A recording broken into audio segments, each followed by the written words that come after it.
Hello everyone, मैं नीरज सिंह स्वागत करता हूं आज की इस नए लेक्चर सीरीज में।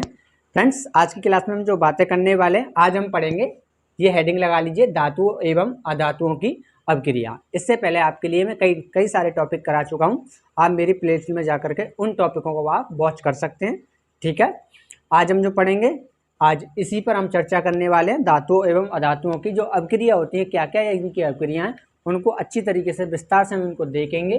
तो चलिए शुरू करते हैं। आ जाइए। तो देखिए, धातु के परमाणु, जो हमारी धातु होती है, धातु के जो परमाणु होते हैं, धातु के परमाणु अपने संयोजकता कोश में। अब यहाँ पर संयोजकता कोश क्या होता है? संयोजकता कोश उसे बोलते हैं कि जब हम कोई धातु के इलेक्ट्रॉन विन्यास करते हैं। ठीक है, जैसे मान लीजिए हम कोई भी तत्व ले लीजिए, XYZ धातु ले लीजिए, अधातु ले लीजिए।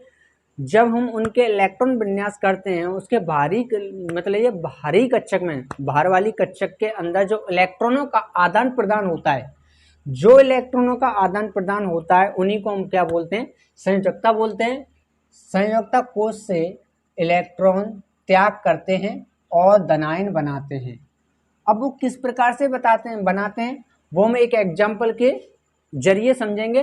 ठीक है, और दूसरा है हमारा, और जो अधातु जो होती है, हमारी अधातु जो होती हैं, अधातु के परमाणु अपनी संयोजकता कोश में इलेक्ट्रॉन को ग्रहण करते हैं। ठीक है, और क्या बनाते हैं? ऋणायन बनाते हैं। जब कोई धातु क्या करती है? धातु इलेक्ट्रॉन त्याग करके क्या बनाती है? धनायन बनाती है। और अधातु जो होती है, वो इलेक्ट्रॉन ग्रहण करके क्या बनाती है? ऋणायन बनाती है। इसको हम एक एग्जाम्पल के जरिए समझेंगे। ठीक है, जैसे कि मैं, मान लीजिए, मैं यहाँ पर एग्जाम्पल में अगर आपके लिए बात करूँ, जैसे मैं बात करूं NaCl की, अगर मैं बात करूं आपके लिए, यहाँ देखो, यहाँ NaCl, देखो Na ये क्या होता है? एक हमारा साधारण नमक होता है। ठीक है, इनको अलग अलग निकाल लीजिए आप। ठीक है, यानी कि Na को अलग निकाल लीजिए। इस प्रकार से मैंने Na को यहाँ पर क्या ले लिया? बाहर ले लिया है, और आपका Cl मैंने आपका बाहर ले लिया है। ठीक है, देखो इसका परमाणु क्रमांक होता है सोडियम का 11 और इसका होता है 17। ठीक है, तो सबसे पहले हम देखेंगे कि धातु के परमाणु अपने संयोजकता कोश में से इलेक्ट्रॉन त्याग करके क्या बनाते हैं? धनायन बनाते हैं। तो ये क्या करेंगे? वैसे इनके इलेक्ट्रॉन विन्यास कराएंगे सोडियम के हम। तो यहाँ इलेक्ट्रॉन विन्यास होंगे इसके 2,8,1, 2,8,1 ये इसके इलेक्ट्रॉन विन्यास होंगे। तो ये क्या करेगा? सोडियम क्या है? एक अपनी एक धातु है। ये क्या करेगा? अपना एक इलेक्ट्रॉन त्याग करके, अपना एक इलेक्ट्रॉन त्याग करके, और क्या बनाएगा? धनायन बनाएगा। ठीक है, अब वो किस प्रकार से, उसने कौन सा इलेक्ट्रॉन त्यागा है? देखो हमारी धातु ये इलेक्ट्रॉन बाहरी कक्षक में, ये इलेक्ट्रॉन क्या कर देगी? त्याग देगी, और यहाँ पर बनाएगी आपके इलेक्ट्रॉन विन्यास होंगे आपके 2,8। ठीक है, 8। इस प्रकार से आपको इलेक्ट्रॉन विन्यास देखने को मिल जाते हैं। फिर से एक बार इसी वाली परिभाषा पे आप नजर डालिए कि धातु होते हैं, धातु के परमाणु अपने संयोजकता कोश में, संयोजकता कोश कौन सा है? ये बाहर वाला कोश जो है। ठीक है, संयोजकता कोश से इलेक्ट्रॉन त्याग करते हैं। इसने क्या किया? एक इलेक्ट्रॉन त्याग देगी अपना। देखो बाहरी कक्षक में इसके इलेक्ट्रॉन कितने? एक इलेक्ट्रॉन है, और इस एक इलेक्ट्रॉन को त्याग करके क्या बनाएगी? धन आयन बनाएगी। क्या बनाएगी? यहाँ पर धन आयन बन गया, एक इलेक्ट्रॉन इसने त्याग दिया। अब इसके इलेक्ट्रॉन विन्यास इस प्रकार से होंगे। ठीक है, 2,8, क्योंकि यहाँ पर पहले क्या थे? 2,8,1, एक इलेक्ट्रॉन त्याग करके क्या बन जाएगी? ये 2,8। इस प्रकार से ये क्या है? हमारी अधातु। Cl यानी क्लोरीन, ये गैस है, और गैसें सभी क्या होती हैं? अधातु होती हैं। और इस, देखो ये क्या करेगी? एक इलेक्ट्रॉन ग्रहण करेगी, यानी कि ये इलेक्ट्रॉन ग्रहण करके क्या बनाती हैं? ऋण आयन, यानी कि Cl- बना लेगी। ठीक है, और अगर इसके मैं इलेक्ट्रॉन विन्यास अगर देखूं, तो इसके इलेक्ट्रॉन विन्यास के होंगे 2,8,7। ठीक है, अब देखिए इसके बाहरी यानी बाहरी कक्षक में इलेक्ट्रॉन कितने आए? 7 आए। ठीक है, अब देखो 7 इलेक्ट्रॉन जो किसी को दे तो सकती नहीं, क्या करेगी? एक इलेक्ट्रॉन लेकर के अपना पूरा अष्टक बना लेगी यहाँ पर। ठीक है, तो यहाँ पर अष्टक बनाने के लिए, और सीधी सीधी सी बात आप इतना याद रखिए, अधातुएं हमेशा इलेक्ट्रॉन देती नहीं है, ये क्या करती हैं? ग्रहण करती है। तो सीधी बात है, बाहर की कक्षक में इलेक्ट्रॉन 7 हैं, अगर और एक इलेक्ट्रॉन इसके पास आया तो इसका पूरा अष्टक बन जाएगा। किस प्रकार से? 2,8,8। इस प्रकार से इसका अष्टक कंप्लीट हो जाता है। यहाँ पर अगर मैं पूरे इस यौगिक के बारे में बात करूँ, NaCl के बारे में अगर मैं बात करूँ, तो देखिए इसमें पहला क्या है? Na है, ठीक है। और Na के बारीक कक्षक में कितने इलेक्ट्रॉन होते हैं, एक इलेक्ट्रॉन होता है। और साथ में क्या जुड़ रहा है, इसके Cl जुड़ रहा है जो कि एक अधातु है। और इसके बारीक कक्षक में इलेक्ट्रॉन कितने होते हैं हमारे, 7 इलेक्ट्रॉन होते हैं। तो 7 इलेक्ट्रॉन आते हैं, 1 2 3 4 5 6 और आपका ये 7। ठीक है। तो देखो मैंने अभी आपको क्या समझाया, मैंने बताया कि धातुएं क्या करती हैं, एक इलेक्ट्रॉन अपना दान कर देंगी, यानी धातुएं क्या करती हैं, इलेक्ट्रॉन का दान करती हैं। ठीक है। और अधातु क्या करती हैं, इलेक्ट्रॉन को ग्रहण करती हैं। फिर से वही चीज आ गई, धातु इलेक्ट्रॉन का त्याग करके बनाएंगे धनायन और अधातु इलेक्ट्रॉन ग्रहण करके बनाएंगी ऋणायन। तो देखिए यहाँ पर इस सोडियम के पास बारीक कक्षक में इलेक्ट्रॉन 1 है और इस अधातु के पास बारीक कक्षक में इलेक्ट्रॉन 7 है। इसको भी अपने पूरा अष्टक बनाना है और इसको भी पूरा अपना अष्टक बनाना है। अब देखिए कैसे, देखो हमेशा धातु क्या बोलेगी, ये बोलेगी कि इसके बाहरी कक्षक में या तो 7 इलेक्ट्रॉन आ जाएं, इसके बाहरी कक्षक में, बाहर वाली कक्षक में या तो 7 इलेक्ट्रॉन आ जाएं तो अपना पूरा अष्टक कर लेगी। मगर ये पॉसिबल नहीं है, 7 इलेक्ट्रॉन नहीं ले सकती। और हम जानते हैं धातुएं हमेशा क्या करती हैं, इलेक्ट्रॉन का त्याग करती हैं। तो ये क्या करेगी, धातु एक इलेक्ट्रॉन अपना त्यागेगी। ये बात क्लियर है कि यहाँ पर ये क्या करेगी, एक इलेक्ट्रॉन को त्याग देगी और क्या बनाएगी, अपना पूरा अष्टक यहाँ पर बन जाएगा 2,8। इस प्रकार से धनायन बना लेगी। तो इसी प्रकार से मैंने वही इलेक्ट्रॉन दिखाया जो बारीक कक्षक में, ठीक है। अभी इसको त्यागेगी, ठीक है, धातु। अब देखो अधातु के बारे में बात करें तो अधातु के बारीक कक्षक में इलेक्ट्रॉन कितने हैं, 7। और अगर इसके पास एक इलेक्ट्रॉन कहीं से आ जाए तो अपना पूरा अष्टक बनाएगी और अष्टक बना करके स्थिर हो जाएगी। ठीक है, अब एक जगह पर स्थित हो जाएगी सोडियम। अब देखो कैसे एक इलेक्ट्रॉन कहाँ से मिलेगा, ऐसे एक इलेक्ट्रॉन कौन दे दे इसको, अगर सोडियम दे दे इस Cl को, यानी कि धातु एक इलेक्ट्रॉन दे दे अधातु को, तो क्या बनाएगी, ये जुड़ जाएगी। ठीक है, एक बल के साथ जुड़ जाएगी। किस प्रकार से, जैसे मान लीजिए सोडियम के पास एक इलेक्ट्रॉन है और इस इलेक्ट्रॉन को ये इस अधातु को Cl को दे दे तो क्या बनाएगी, ये बनाएगी हमारी NaCl। इस प्रकार से ये जुड़ जाएंगे और क्या बनाएगी, NaCl बनाएगी। ये हमारा क्या हो जाता है, धनी होता है और ये कौन होता है, ऋणी होता है। देखो अभी हमने किसके बारे में जाना, NaCl के बारे में जाना। अब हम बात करने वाले हैं MgCl2 के बारे में। एक और लेते हैं समझने के लिए, MgCl2। इसके बारे में अगर मैं बात करूं तो देखिए यहाँ पर अगर मैग्नीशियम की अगर मैं बात करूं, देखो मैग्नीशियम के इलेक्ट्रॉन विन्यास अगर हम करें, ठीक है, मैग्नीशियम जो होता है, मैग्नीशियम हमारी क्या है, एक धातु है। और मैग्नीशियम के इलेक्ट्रॉन विन्यास अगर हम करें तो इसके इलेक्ट्रॉन विन्यास होते हैं हमारे 2, 8, और 2। इस प्रकार से इसके इलेक्ट्रॉन विन्यास होते हैं, क्योंकि इसका परमाणु क्रमांक कितना होता है, 12 होता है। ठीक है, और हम बात करने वाले हैं यानी कि MgCl2 की। यहाँ पर Mg के साथ मैग्नीशियम के साथ Cl कितने जुड़े हुए हैं, 2 Cl जुड़े हुए हैं। तो देखिए यहाँ पर अलग अलग से इनकी क्रियाविधि में आपको दिखाता हूँ। तो जैसे मान लीजिए हमारे पास एक ये मैग्नीशियम हो गया, ठीक है। अब देखो मैग्नीशियम क्या करेगा, मैग्नीशियम क्या धातु, और ये क्या करेगी, इलेक्ट्रॉन अपने त्याग करके क्या बनाएगी, Mg2 धन आयन बना करके, अपने 2 इलेक्ट्रॉन त्याग करके क्या बनाएगी, 2 धन आयन बना लेगी। ठीक है, इस प्रकार से। और अब Cl की प्रक्रिया, अधातु की प्रक्रिया तो आप देख चुके ही हो। तो यहाँ पर ये क्या करेगी, Cl ये क्या करेगी, एक इलेक्ट्रॉन ग्रहण करके क्या बनाएगी, Cl- बना लेती है, इस प्रकार से। ठीक है, आपके बारीक कक्षक में जितने इलेक्ट्रॉन होते हैं उनका ही आदान प्रदान होता है। ठीक है, संयुक्ता कोष जो से बोलते हैं हम, उनका ही आदान प्रदान होता है। जैसे कि Mg के बारीक कक्षक में इलेक्ट्रॉन कितने हैं, 2 हैं। तो मैंने आपको क्या बताया, आपने 2 इलेक्ट्रॉन क्या करेगी, त्याग कर देगी और क्या बनाएगी, Mg2 धनायन बना लेगी, इस प्रकार से। ठीक है, और देखो इसके बारीक कक्षक में इलेक्ट्रॉन कितने होते हैं, Cl के में अभी हमने देखे ना, बारीक कक्षक में 7 इलेक्ट्रॉन होते हैं। तो ये क्या करती हैं, इलेक्ट्रॉनों को ग्रहण करती हैं और ग्रहण करके क्या बनाती है, ऋणायन बनाती है। तो एक इलेक्ट्रॉन ग्रहण कर लेंगे, अष्टक बनाएंगे और अष्टक बना करके क्या बनाएंगे, ऋणायन बना लेंगे। ठीक है, ये हो गई आपकी धातु की प्रक्रिया और ये हो गई आपकी अधातु की प्रक्रिया। इस प्रकार से जोड़ेंगे। जैसे देखो मैग्नीशियम के पास बारीक कक्षक में कितने इलेक्ट्रॉन है, 2 इलेक्ट्रॉन है। तो मैं यहाँ पर 2 इलेक्ट्रॉन इस प्रकार से इसमें दिखा दे रहा हूँ। ठीक है, यहाँ तक आपको समझ में आ रहा होगा। अब देखो यहाँ पर इस Cl को लेकर के आइए। यहाँ पर देखो MgCl कितने, यहाँ पर 2 Cl हैं, कितने, 2 Cl। और दोनों Cl को ऐसे रख लो, एक Cl को मैं यहाँ रख लेता हूँ और एक Cl को मैं यहाँ पर रख लेता हूँ। वैसे ही वही वाली प्रक्रिया ऐसे इस प्रकार से। इसके बारीक कक्षक में इलेक्ट्रॉन कितने होते हैं, इसके बारीक कक्षक में इलेक्ट्रॉन होते हैं 7। ठीक है, देखो अगर इस तरीके से इनके इलेक्ट्रॉन विन्यास अगर देखना चाहो तो आप देख सकते हैं। इनके देखो इसके इलेक्ट्रॉन विन्यास बनेंगे 2,8,2। ये क्या करेगा, 2 इलेक्ट्रॉन त्याग देगा और बनाएगा 2,8, इस प्रकार से बना लेगा। और आप अधातु के Cl के आप पहले ही मैं समझा चुका हूँ ऊपर, और देख लीजिए 2,8,7। तो ये क्या करेगा, एक इलेक्ट्रॉन ग्रहण करके और क्या बनाएगा 2,8, अपना अष्टक पूरा कर लेगा इस प्रकार से। ठीक है, अब मैंने देखो Mg के साथ 2 Cl ले लिए, देखो Mg के साथ 2 Cl लगे हुए तो 2 Cl में ले लिए। अब आप इस प्रकार से यानी कि इलेक्ट्रॉनों के इनके ऊपर लगाइए। मैग्नीशियम के कितने इलेक्ट्रॉन है, बारीक कक्षक में 2 इलेक्ट्रॉन है, दोनों इलेक्ट्रॉन दिखा दिए। अब मैं क्या करूंगा, देखो Cl पर कितने होते हैं हमारे 7 इलेक्ट्रॉन होते हैं, कितने होते हैं 7 इलेक्ट्रॉन। तो देखो 1 2 3 4 5 6 और जो आपके 7, ऐसे ही आप क्या करेंगे इस पर लगाइए 1 2 3 4 5 6 और जो आपका 7, इस प्रकार से मैंने आपके लिए लगा लिया।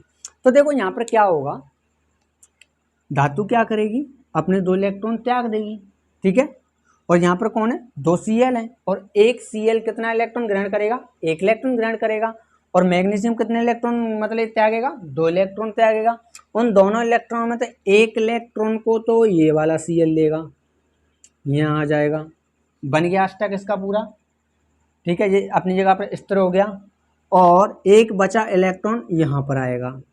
ठीक है, ये आ गया।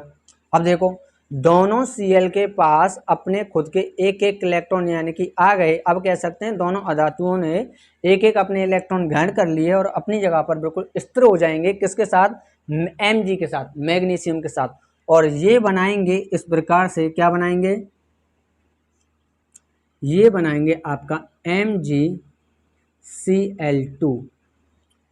ठीक है, और ये बहुत ही ज़्यादा तेज, बहुत ज़्यादा तेज वैद्युत बल के साथ जुड़े होते हैं, वैद्युत बल के साथ जुड़ते हैं।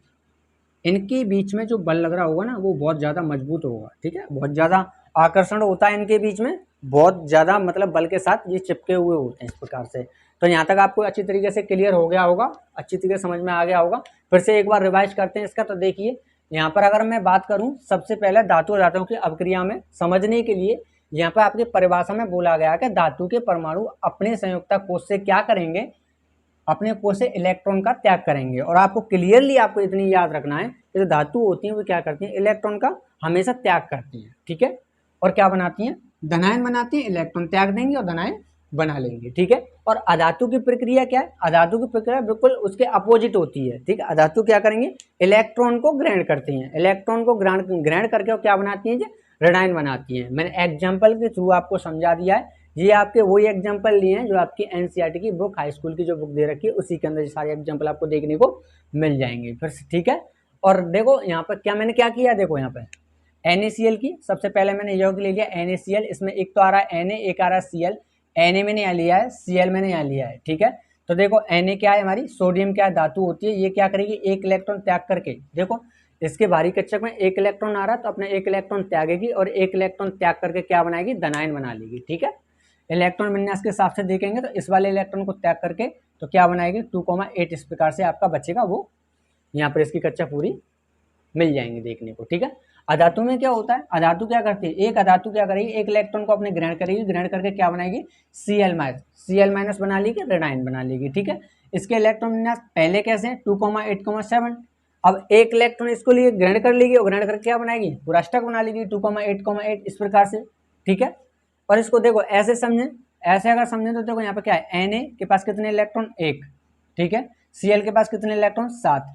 यहाँ से Na से Cl एक इलेक्ट्रॉन ले जाएगा, मतलब धातु से अधातु एक इलेक्ट्रॉन ले जाएगी और क्या बनाएगी, साथ में आपके NaCl बना लेगी। ठीक है, और इनके बीच में जो बल लगा होता है, बहुत ज्यादा मजबूत बल लगा होता है, वो कौन सा बल होता है, वैद्युत बल होता है। ठीक है, दूसरा एग्जाम्पल था हमारा MgCl2 मैग्नीशियम क्लोराइड का। यहाँ पर क्या प्रक्रिया है कि एक Mg के साथ, एक मैग्नीशियम के साथ 2 Cl लग रहे हैं। ठीक है, यहाँ पे MgCl2 है तो मैंने क्या किया है, Mg देखो धातु, मैग्नीशियम क्या है, हमारी एक धातु है।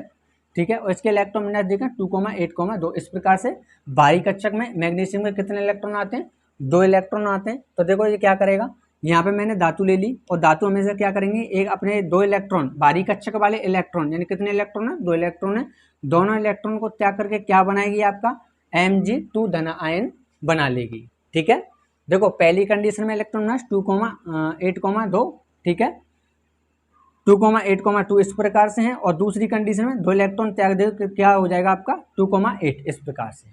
ठीक है, Cl के अधातु के फिर से यानी कि सी क्लोरीन के अगर देखें तो क्या होगा 2,8,7, ये क्या करेगी, एक इलेक्ट्रॉन ग्रहण करेगी और ऋणायन बनाएगी। ठीक है, तो पहली कंडीशन में 2,8,7 और दूसरी कंडीशन में 2,8,8, ठीक है, क्योंकि एक इलेक्ट्रॉन ने ग्रहण कर लिया, अष्टक बना लिया है। ठीक है, और इस प्रकार से आप देखेंगे Mg के पास हमारे कितने इलेक्ट्रॉन, एक इलेक्ट्रॉन, दो इलेक्ट्रॉन।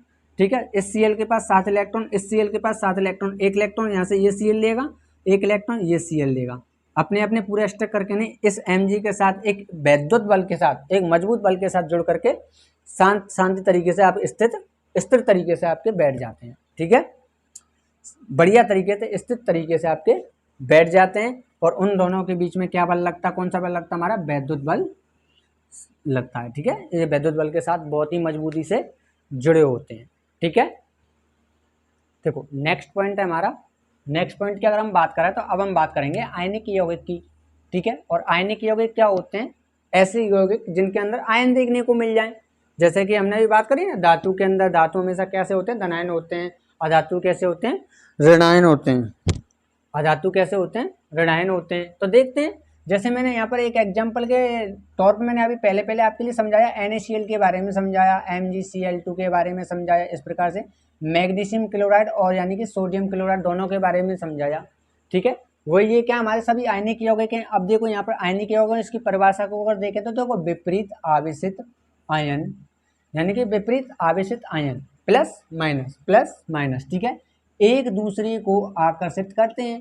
ठीक है, ये दोनों क्या करेंगे, एक दूसरे को आकर्षित करेंगे, आकर्षित करते हैं तथा मजबूत स्थित वैद्युत बल में बांधकर आयनिक यौगिक बनाते हैं। इनके बीच जितने भी यौगिक हैं, आयनिक यौगिक जो होते हैं, उनके बीच जो हमारा बल लगा होता है वो कौन सा बल लगा होता है, वैद्युत बल लगा होता है, बहुत मजबूत बल लगा होता है। किनके बीच, जैसे कि यहाँ पर पहले में बात करें, Na के साथ कौन जुड़ा, Cl, एक वैद्युत बल यानी कि वैद्युत बल के साथ जुड़े हुए हैं।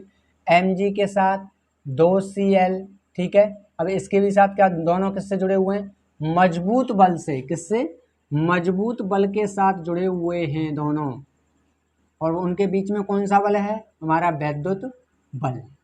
ठीक है, आपको अच्छी तरीके से याद रखना है, नोट करना है आपको कि जो हमारे यौगिक होते हैं, हमारे आयनिक यौगिक जो होते हैं, उनके बीच में लगने वाला बल कौन सा कहलाता है, वैद्युत बल कहलाता है। ठीक है, और जैसे चित्र के माध्यम से अगर इसको हम समझें कि चित्र के माध्यम से देखें तो जैसे मान लीजिए हमारे पास धातु हो गई, ठीक है, और एक हमारे पास अधातु हो गई। इस प्रकार से मान लीजिए ये हमारी क्या है, हमारी एक धातु है और ये हमारी क्या है, एक अधातु है। आप समझने के लिए मैंने आपके लिए गोले बना दिए, आप बस ऐसे फील कीजिए कि ये क्या हमारा एक मेटल है यानी कि धातु, और ये क्या हमारा नॉन मेटल। ठीक है, नॉन मेटल यानी कि अधातु। देखो जब ये कैसा होगा, पॉजिटिव, ये कैसा होगा, नेगेटिव, दोनों के बीच कैसा, आकर्षण, आप एक दूसरे को क्या करेंगे, आकर्षण करेंगे। यहाँ पे दोबारा से देखिए कि विपरीत आवेशित आयन, विपरीत आवेशित आयन का मतलब क्या है, एक धनायन और एक ऋणायन, यहाँ पर धनायन हो गया और ऋणायन हो गया, एक दूसरे को आकर्षित करेंगे। ये प्लस इस माइनस को, ये वाला प्लस इस माइनस को क्या करेंगे, अट्रैक्शन, आकर्षित, अपनी ओर क्या करेंगे, खींचने का प्रयास करेंगे। कारण है इसका, अभी हमने इससे पहले समझा ना, इलेक्ट्रॉन वाली विधि है, लेने देने वाली प्रक्रिया, इलेक्ट्रॉन की आदान प्रदान यानी लेने देने वाली प्रक्रिया, वही प्रक्रिया यहाँ पर काम करती है। ये पॉजिटिव है, ये नेगेटिव है, इन दोनों के कारण, इन दोनों आयनों के कारण एक दूसरे के साथ अट्रैक्शन होंगे यानी कि आकर्षित होंगे। अब क्यों, क्योंकि भैया ये एक इलेक्ट्रॉन क्या करेगी, दान करेगी, और एक इलेक्ट्रॉन को कौन लेगा, ये अधातु यानी कि नॉन मेटल लेगा, और बनाएगा, दोनों को जोड़ करके बढ़िया तरीके से मजबूत बल के साथ, जिसे हम बोलते हैं वैद्युत बल के साथ जुड़ करके क्या बनाएंगे, ये एक यौगिक तैयार कर लेंगे इस प्रकार से। ठीक है, क्या बनाएंगे, एक यौगिक तैयार हो जाएगा, दोनों आपस में मिल जाएंगे। इन दोनों के बीच में कौन सा बल होगा, हमारा वैद्युत बल होगा। आशा करता हूं यहां तक आपको क्लियर हो गया होगा। ठीक है, अब हम नेक्स्ट पॉइंट की तरफ बढ़ते हैं। नेक्स्ट पॉइंट क्या है, और देखो नेक्स्ट पॉइंट है आपका कि आयनिक यौगिकों के गुणधर्म। ठीक है, आयनिक यौगिक, जो हमारे आयनिक यौगिक अभी अभी आपने जो देखे हैं, उन्हीं के हम क्या देखेंगे, अब गुणधर्मों के बारे में बात करेंगे। तो पहला गुणधर्म है हमारा भौतिक प्रकृति। इनकी देखो भौतिक प्रकृति कैसी होती है, ये ठोस एवं कठोर होते हैं। ठीक है, ठोस होंगे तो आप जानते हैं, कठोर तो होते ही होते हैं। ठीक है, अब अगर ये बात करूं इसमें नॉर्मली या सामान्यतः अगर रूप में देखें तो ये कैसे होते हैं, भंगुर। जैसे कि नमक जो होता है, यानी कि NaCl जो होता है, इसको अगर मैं इस पर बाहर करूं तो ये क्या होगा, टूट करके बिखर जाता है। ठीक है, आपके घरों के अंदर जब पाया जाता है, जो आपके डीम डीम जैसा होता है, छोटे छोटे जो कंकड़ के रूप में, जो आपको कंकड़ जैसे रूप में आपको देखने को मिल जाएगा। आप इस पर जैसे हथौड़ा वगैरह से चोट वगैरह मारोगे तो ये क्या होगा, एकदम से बिखर जाएगा चारों तरफ। ठीक है, ये भंगुर टाइप का होता है। ठीक है, दूसरे पॉइंट की अगर हम बात करें तो देखो इनका गलनांक एवं क्वथनांक जो होता है, गलनांक एवं क्वथनांक बहुत ज़्यादा होता है, कुछ ज़्यादा ही होता है, इसका बहुत ज़्यादा ही होता है। ठीक है, ज़्यादा होता है। अब कारण क्या होता है, कारण है आपका देखो प्रबल अंतर आयनिक आकर्षण के कारण। ठीक है, इनके अंदर क्या होता है, प्रबल अंतर आयनिक आकर्षण होता है। इसी के कारण इनका यानी कि गलनांक और क्वथनांक क्या होता है, बहुत ज़्यादा तेज होता है। बहुत ज़्यादा तेज का मेरा मतलब यहाँ पर ये है कि इनके लिए जैसे हजारों डिग्री सेल्सियस का मतलब ये तापमान देना पड़ सकता है। ठीक है, जब इनका गलनांक क्वथनांक आपको देखने को मिलेगा। ठीक है, नेक्स्ट पॉइंट की अगर हम बात करें, इसका घुलनशील की अगर बात करें तो घुलनशील देखो ये सामान्यतः जल में घुलनशील होते हैं। ये जो हैं जिनकी हम जो बातें कर रहे हैं, ये जल में तो घुल जाएंगे, तथा केरोसिन पेट्रोल जैसे विलायकों में ये क्या होते हैं, आविले होते हैं, उनमें नहीं घुल सकते।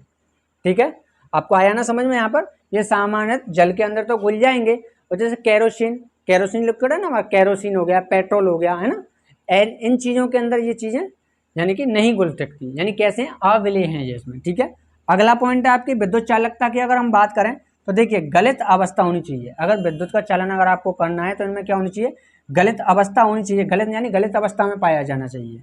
गलित अवस्था एवं जलीय विलयन में विद्युत का चालन करते हैं। ठीक है, आप नमक ले लीजिए, क्या ले लिया हमने, नमक ले लिया, NaCl ले लिया, या तो अंदर इसके अंदर आप क्या कर दीजिए, जल डाल दीजिए, तो आपको विद्युत चालन देखने को मिलेगा, हो जाएगा ना।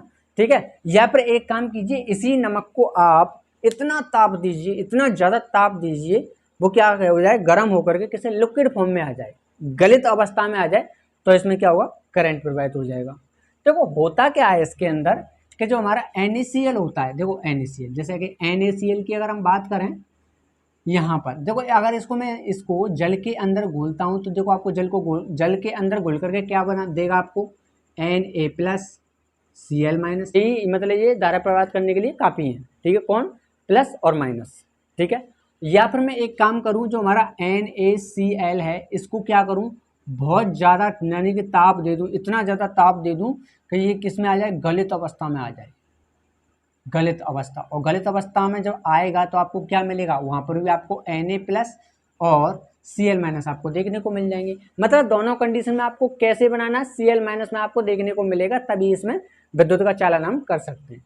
ठीक है, जैसे अगर ऐसे मैं चित्र के माध्यम से आपके लिए बताऊं, जो बुक के अंदर चित्र दे रखा है वो इस प्रकार से आपका, जैसे मान लीजिए ये एक पात्र है।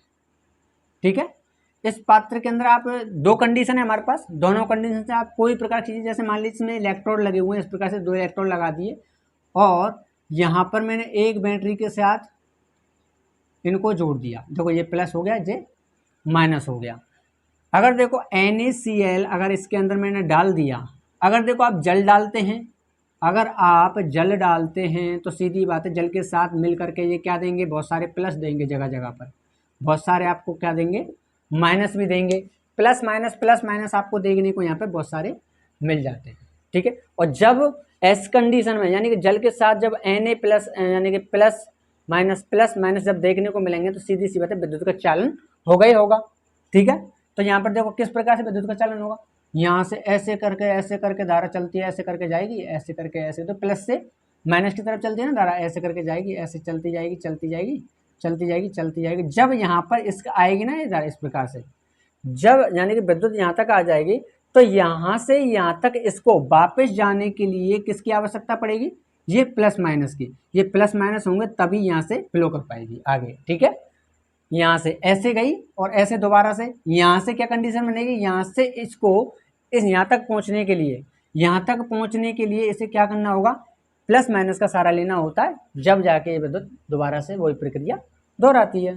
ठीक है, यहाँ तक क्लियर हो गया। ये तो जल के साथ प्रक्रिया हो गई, पहली कंडीशन। दूसरी कंडीशन में आप जी, अगर आप नमक को लीजिए, इतना तेज गर्म कीजिए वो किस में, गलित अवस्था में आ जाए, लिक्विड फॉर्म में आ जाए। जब लिक्विड फॉर्म में आएगा तो आपको Na यानी कि Na प्लस और Cl माइनस आपको देखने को मिल जाएगा, तो विद्युत धारा का चालन करा सकते हैं। ठीक है, तो आज की क्लास में बस इतना ही, और अब हम नेक्स्ट जो आपके टॉपिक रह गए उसकी चर्चा हम अगले यानी कि क्लास के अंदर बातें करेंगे। चलिए आज की क्लास हम यहीं पर ख़त्म करते हैं।